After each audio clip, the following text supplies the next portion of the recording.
did the chicken cross the road? Imagine. Hey, Britton.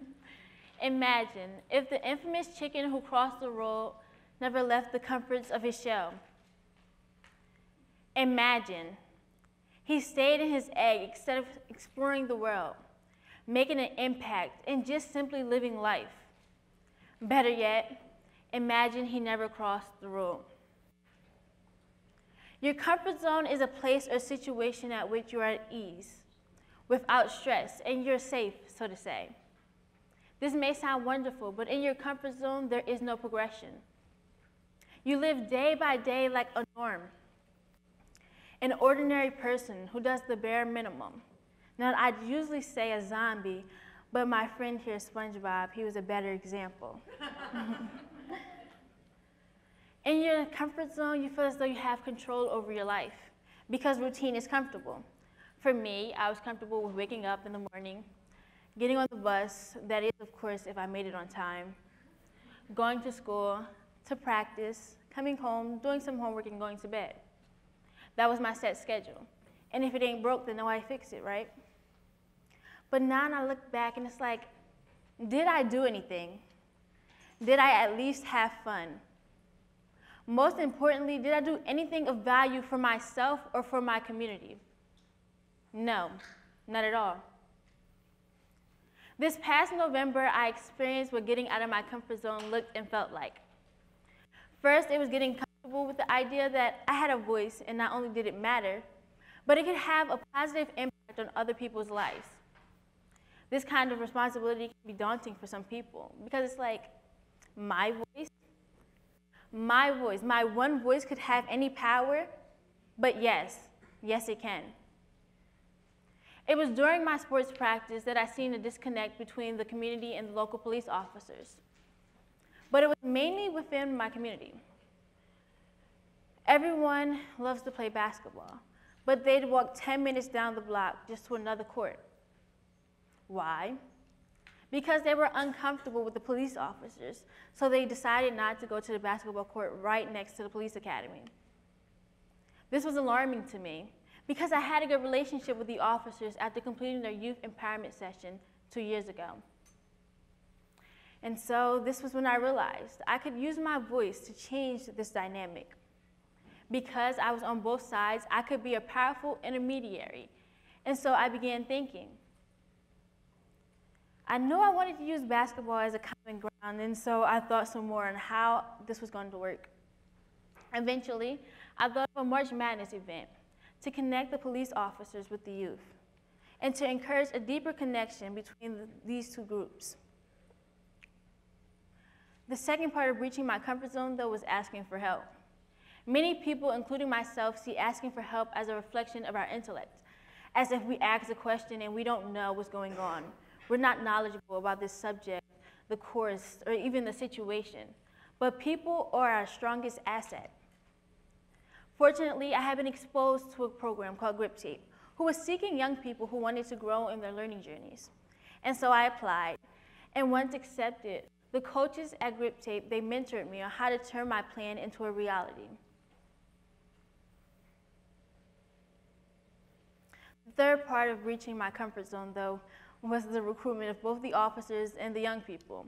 I mean, how do you get two groups who are diametrically opposed to one another to put aside their perceptions for a game of basketball? And it was during the recruitment of the officers that I seen I still had some growth to do in terms of getting comfortable with discomfort. I mean, I had a good relationship with the officers, but due to the media, I found it uncomfortable to walk up to an officer and talk to them about my project, mainly to a white male officer. But it wasn't like I never tried. I walked politely to his car, I knocked, and was quickly dismissed. He looked at me, stared for a few seconds, and then continued to do his work. I mean, what if I needed help? You're an officer, aren't you? From then on, I didn't talk to any officer that looked like him. And to be honest, I didn't talk to any officer. But that was part of my journey, so I knew I had to do it. I mean, how can you connect the police officers with the community without the officers? And so I talked to them, and I was overwhelmed by the support that they had given me. They were on board with the project, and they were willing to be part of my event.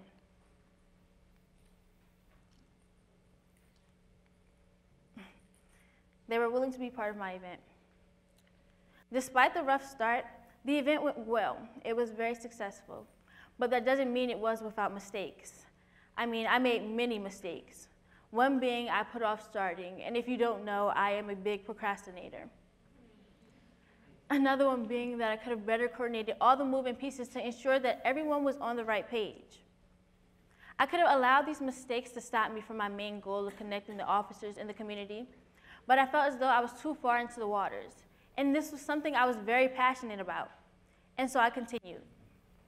But do trust me, there were times when I felt like abandoning the project. So many mistakes had been made and so many obstacles put in my way. I was discouraged. Now, we all hate mistakes. Well, hate is a strong word. We all dislike mistakes. I'm sure when you hear the word mistakes, the hairs on your arm raise. We've been taught to feel embarrassed when we make a mistake or when things don't go right. Mistakes are seen as a roadblock when instead they should be treated as a bridge. They allow us to move forward, but maybe not in the way that we intended to. Mistakes are not failures, though. Mistakes are not failures.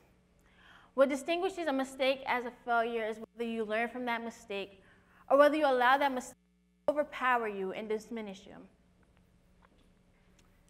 Stepping out of your comfort zone, it's uncomfortable.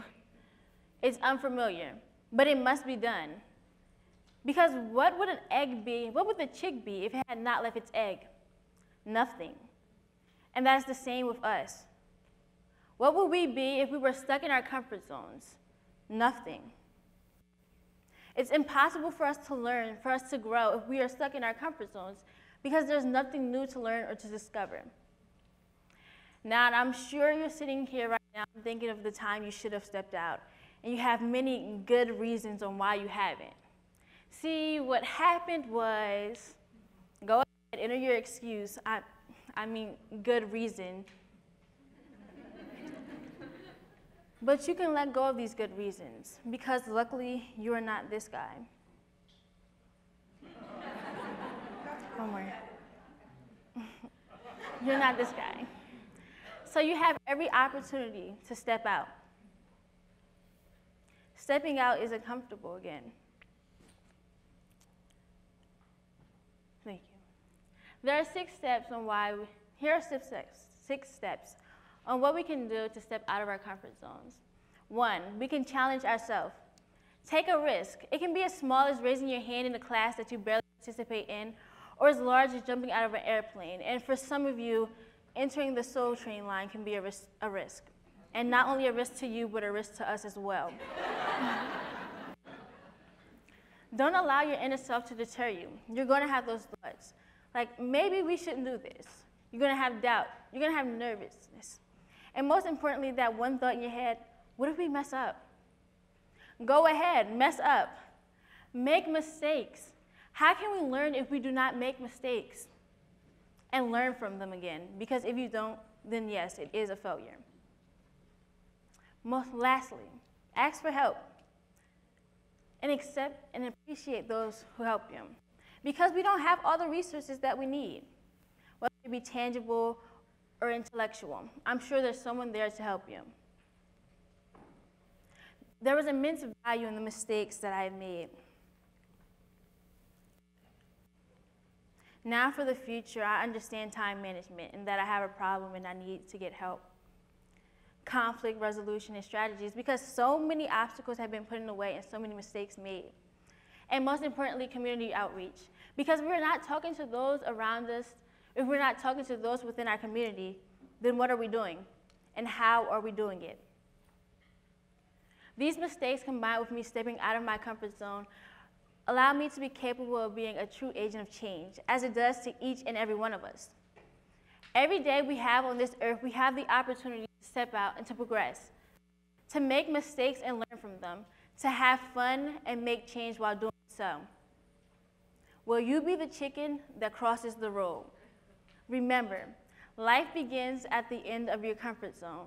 So join me and let's get uncomfortable.